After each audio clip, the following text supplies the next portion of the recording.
and welcome to another brand new episode of T Watches a Scary Movie.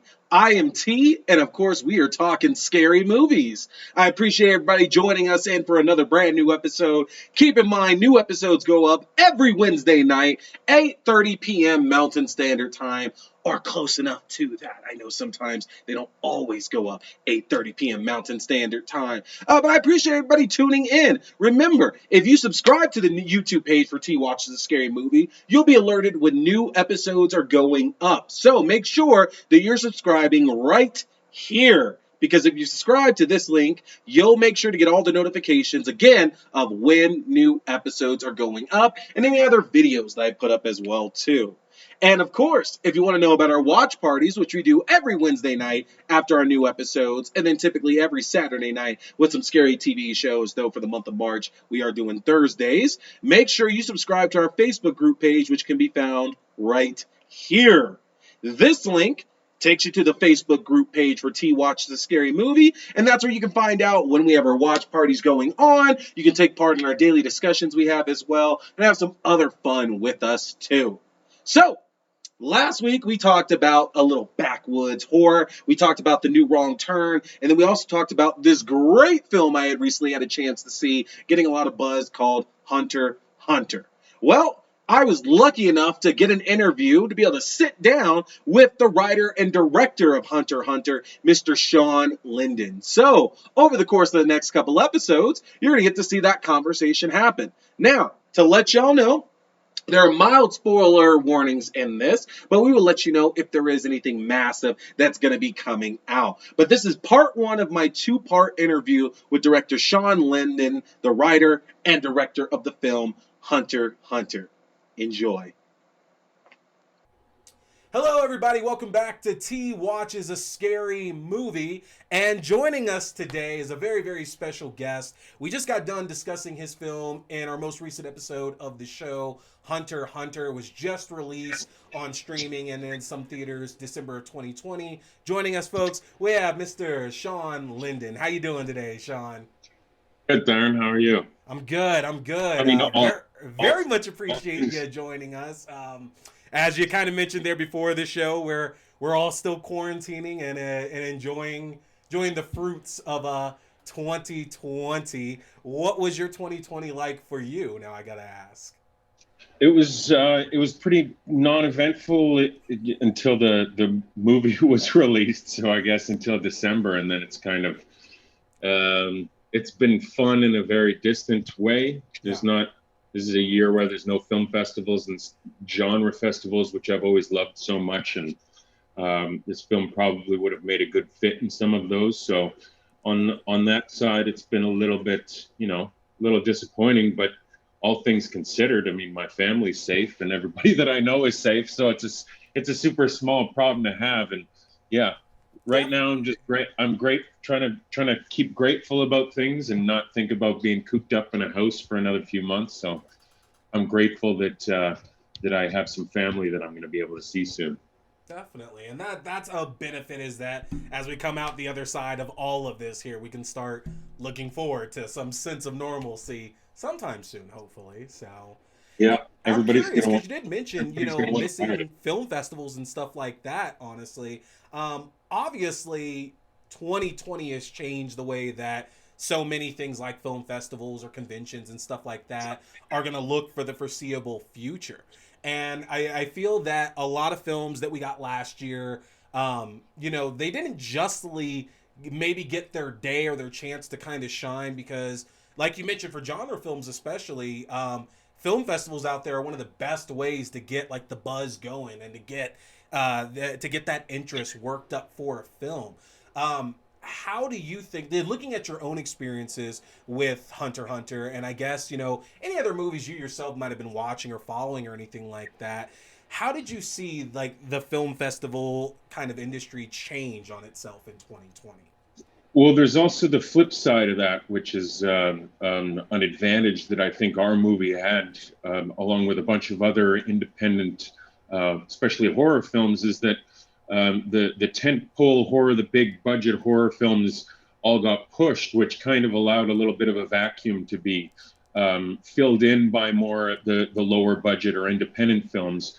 And I'm not sure, like I'm just in a parallel world where it was able to go through the more traditional release lines. I'm not sure if it would have gained the traction that it has, just by getting attention by mere fact that there weren't a lot of other large movies getting attention around it. So I think it's been a great year for independent cinema, just because the spotlight has been on them maybe a little bit more than it would have been. But as far as film festivals, I'm pretty sure that after now everybody's going to have a virtual aspect to it, because it just opens up your own festival to the rest of the world in a way that people have grown accustomed to really quickly. Yeah, and it's funny because you touch upon you mentioned just now that you think that because of everything that happened, with the vacuum, it helps a film like yours get released and get that notoriety. Do you feel that because like last year we had a big increase in things like theater at home and big streaming releases and stuff like that, to where now it's kind of weird to think about the idea of a life without that being a major focus. Like, sure, theaters are already reopening. We're gonna start seeing big tentpole films come back in and stuff. But 2020 really did bring out like this not new market, but it made that market of direct to streaming and direct to video bigger. And like Yeah, you just mentioned, there's pluses and minuses to it. But overall, how has that made you feel seeing that market just explode last year? everything for the past 10 years has been kind of trending towards that anyway, very slowly. What this did is just accelerate it really, that kind of progress really quickly. And it was eventually going to become the new normal. Now it's just the new normal now, instead of a few years down the road. Yeah, and I agree, because it was kind of scary a few years back thinking that, people always say like theaters are going to go away and they're not going to be as important. And then last year hits and it's like, oh, they are away for a year. And Yeah. yeah, it's pivoted a lot of what's going on. And one thing I will say is that, especially for the horror genre, it seems that with a lot of films, it's hard to gain a following right off the back. And not that movies can't become cult classics. Obviously, all of us have grown up to where we have just a number of cult classics that were never good at the time and gained that love. Excuse me. Of course, I hit the start button on the pinball table. We got the bad audio there.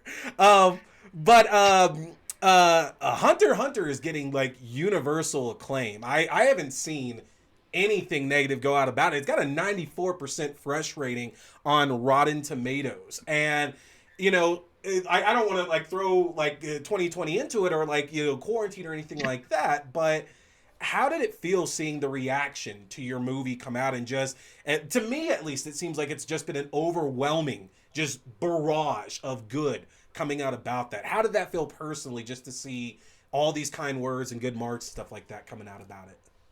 It felt super awesome. It was the story itself has a pretty experimental structure, so the whole story was a bit of a risk to shoot, and to see that risk seems to have paid off. That it has the effect, that some people are getting the effect that was intended.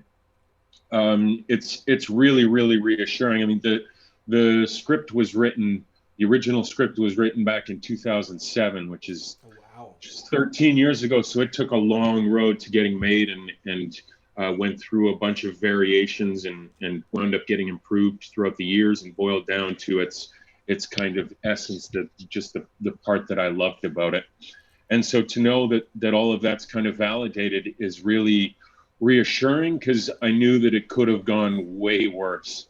That it did. And I have the crew and the fantastic cast to thank for all of that. Like, it was a tough shoot, but everybody was laughing and having a good time, and you can see in the performances that it's a complete movie because of it.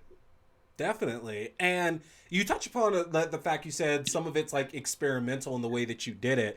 I do notice this story. The setting of the story is it's a pretty simplistic setting. They're on a remote plot of land. Basically, they're isolated from the Mersault family, excuse me, is kind of isolated from everything. They're living as fur trappers, and they're kind of living off the land as well too. Is one of the better ways to look at that.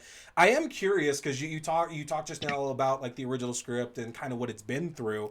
Um, was there anything coming from your own personal life that kind of influenced that? Like, was there a period of your life to where like you were roughing it or wanted to live off the grid? Like, was camping or being out in the woods like a big part of like maybe your childhood or anything like that? Was there any inspirations coming from your life on the Mersault family? No, I'm a super indoors guy, and I'm the worst. I'm the worst to camp with it.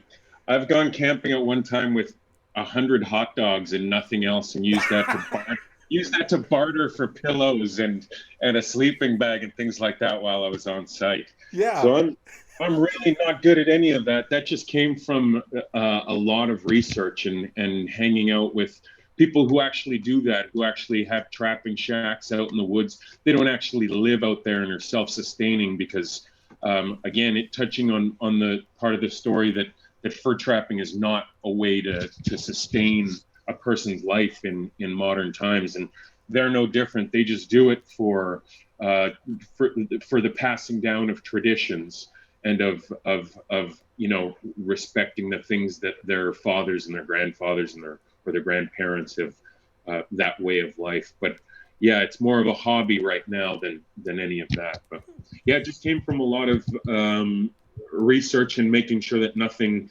went into the story that wasn't what people actually do. And from your research and like the people you talked to or like articles you might have looked into or anything like that, was there anything that stood out in your research that just kind of like it kept you up, it scared you, it unnerved you? Like, did you see anything or did any part of your research come up that like it's like, oh, that's kind of unnerving to actually think about? This is a true story, what I'm hearing from this person or what I'm reading right now. Well, like all death is really unnerving to me.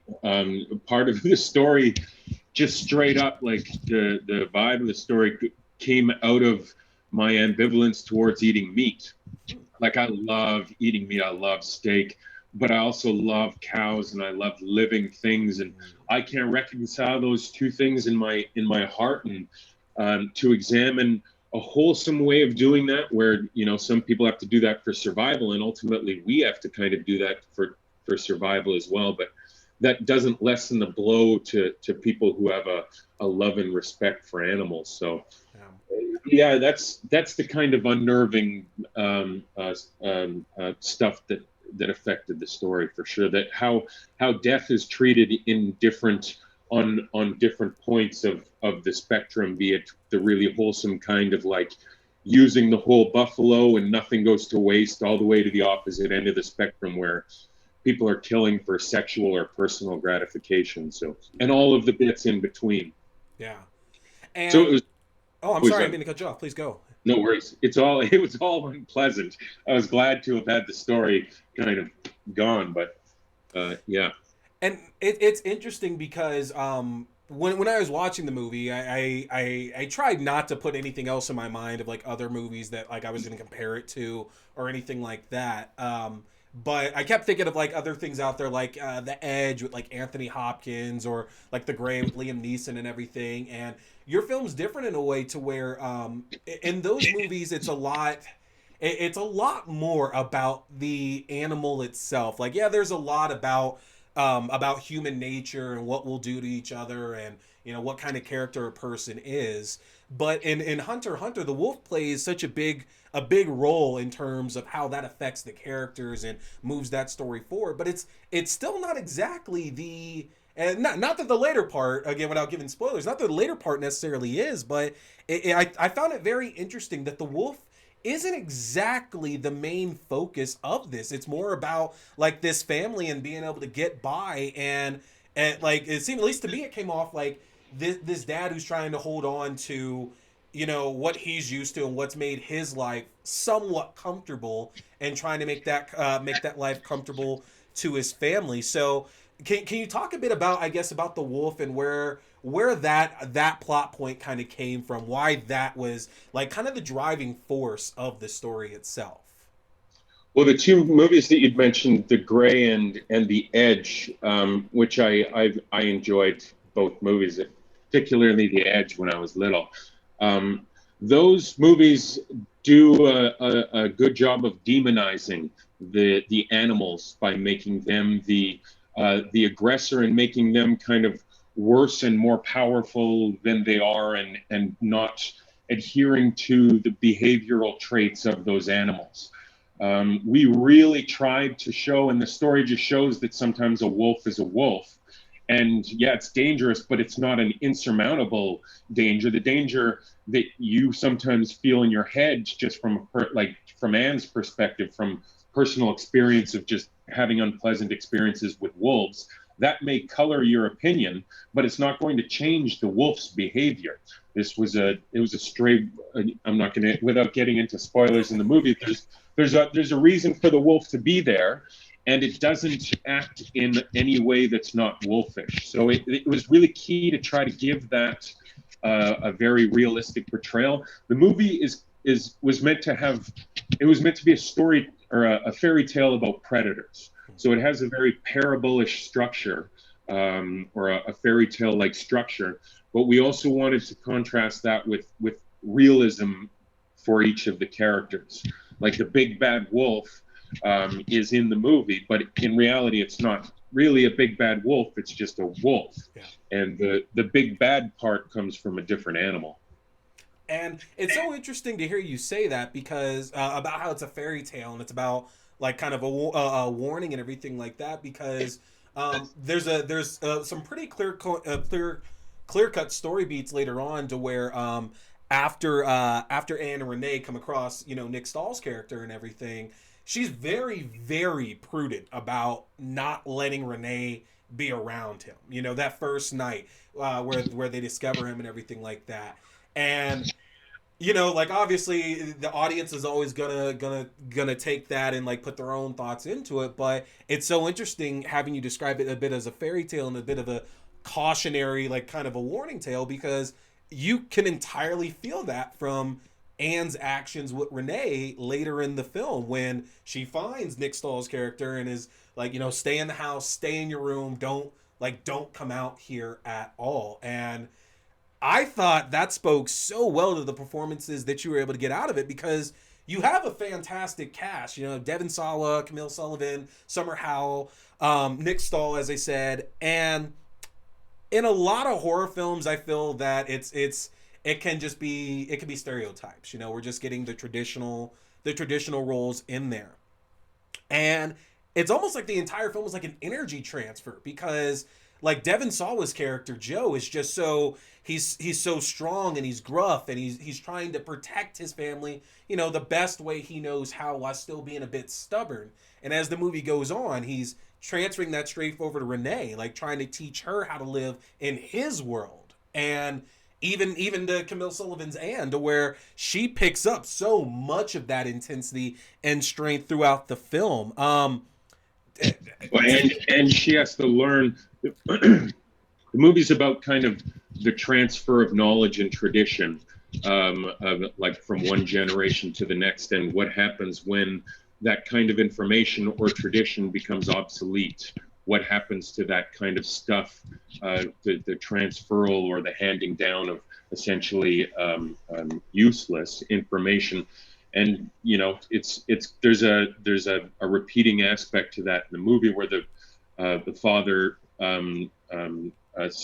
passes down the knowledge onto the daughter, but once a vacuum is formed when the family unit is imperiled, then it's Renee, the daughter, who has to re-up that kind of knowledge back to a different person. And it's that transfer of knowledge, and it's the knowledge that eventually kind of climaxes to the end and shows that it's not totally useless. Yeah. And I do want to talk about Camille Sullivan here in a bit, but I'd love to focus on Summer Howell for a minute. Her character Renee, there were some points in there to where it kind of stood out about like having to think about Devon Sawa's character Joe. Like kind of what motivated him for some of these choices, because there's a part to where the local authorities are talking about investigating like the Mersault's land and everything like that, and they mention their little boy pretty specifically as opposed to a little girl, and that kind of stood out to me that they mentioned that. Now, is that a case of, they're just so isolated from everybody else that nobody knows, or is it more so like Joe's kind of worked that up to make sure folks don't know a lot about him and his family? Yeah, it's meant to show that they don't know, that the law enforcement or the park rangers don't know anything about this family. The guy only thinks that it's a boy because he looked into the truck to see when he was arriving and saw the kid, and by all outward appearances, Renee looks like a boy when she's in her hunting gear. There's nothing really to distinguish her from a boy from girl, and that much was intentional because she does dabble in both her mother and her father's world. So yeah, that's just it. There's a lot of little tiny misunderstandings that go on like that just kind of pepper the story, that gives it an aura of uncertainty, that nobody really knows exactly what's going on. And I'm curious. I mean, if you've like had to consider that, if there's maybe little parts that you've written out or kind of set it into your head, there's it seems there's like an ongoing theme with the traps as well too, because throughout the film, and ultimately to unfortunately one character's luck, those traps play a big part in the film. And there's some pretty poignant like standout moments to where like we see Devon Sawa just kind of looking at them, and it's clear that it's like it's not a look of like I can only compare it to gun, like to an extremist gun owner who's like, yeah, I got a new rifle or something like that, and they're so happy. And the look that he kind of gives to these, like to the more dangerous traps, because we see like the clear cut like non-lethal ones, I guess are what they're called, but then we see the traditional like bear traps and stuff like that, and it's Yeah, those are illegal. They don't use them anymore, and so they're old traps that have been hanging on his wall for years, and it's like time to take out the big guns. yeah. Oh man. And I'm curious then. This one wolf threw their entire balance, like of their life, just out of whack. Like one thing comes along, and their lives are basically in shambles.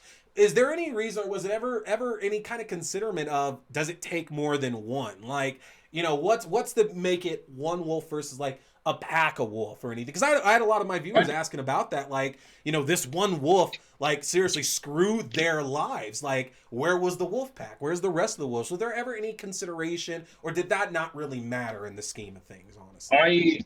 I didn't want the concern for the wolf to be fear based. Anne has certain fears of the wolf, and those fears grow. But the original one was just economic.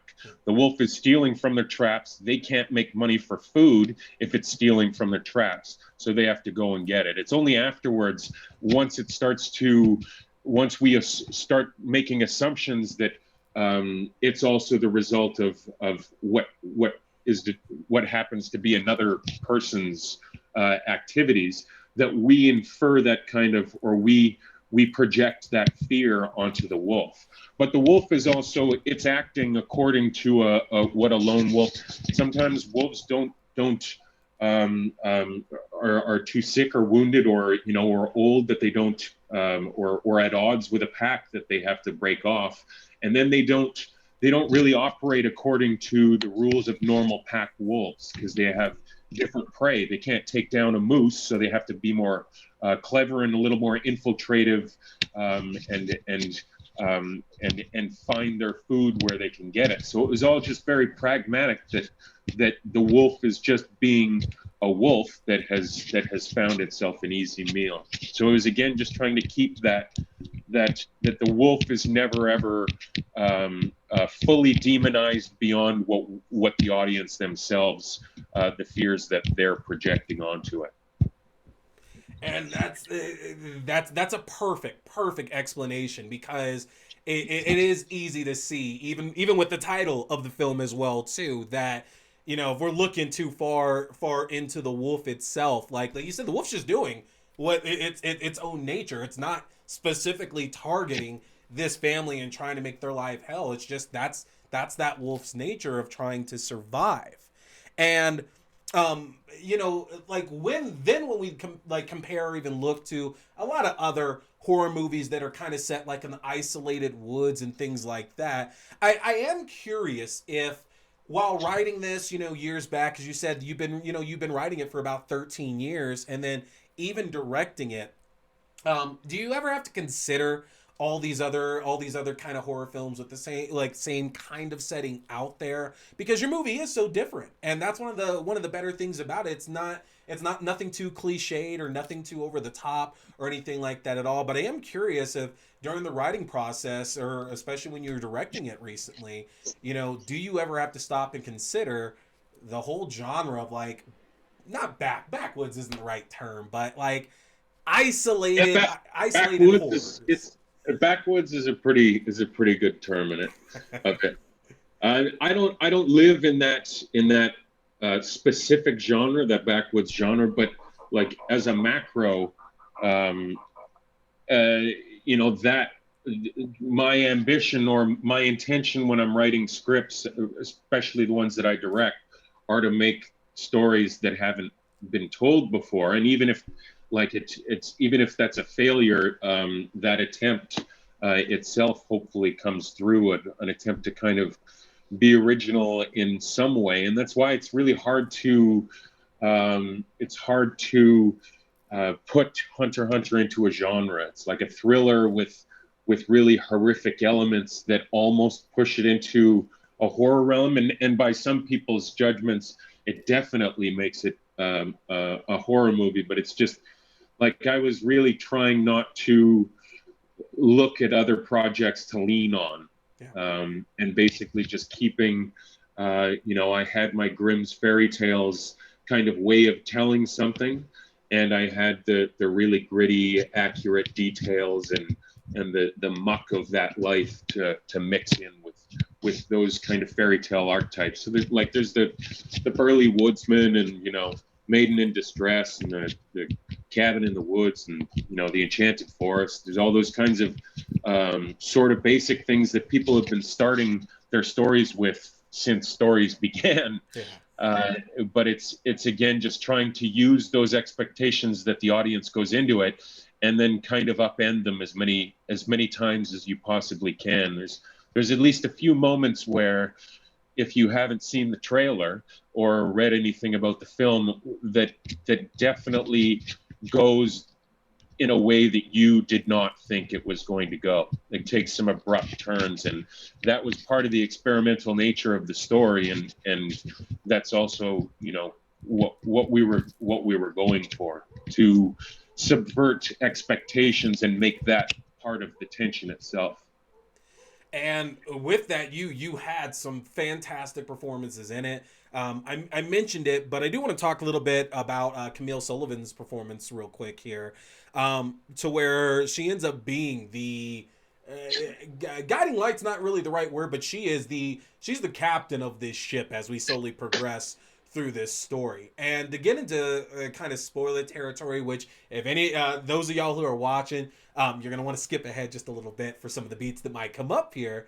Alrighty, folks, that is going to do it for part one of our interview with the writer and director of Hunter x Hunter, Mr. Shawn Linden. Make sure you are back here next Wednesday at 8:30 p.m. Mountain Standard Time as we have part two, and we are starting off talking about that ending. If you've seen Hunter x Hunter, you know exactly what I'm talking about. So we're starting right off the bat with the second part of this interview with some spoilers. But not only that, we have an exclusive. We are going to talk about the never before mentioned sequel Hunter Hunter 2. We have some information and we are going to break it here on T Watches a Scary Movie. So as always, thank y'all very much for watching.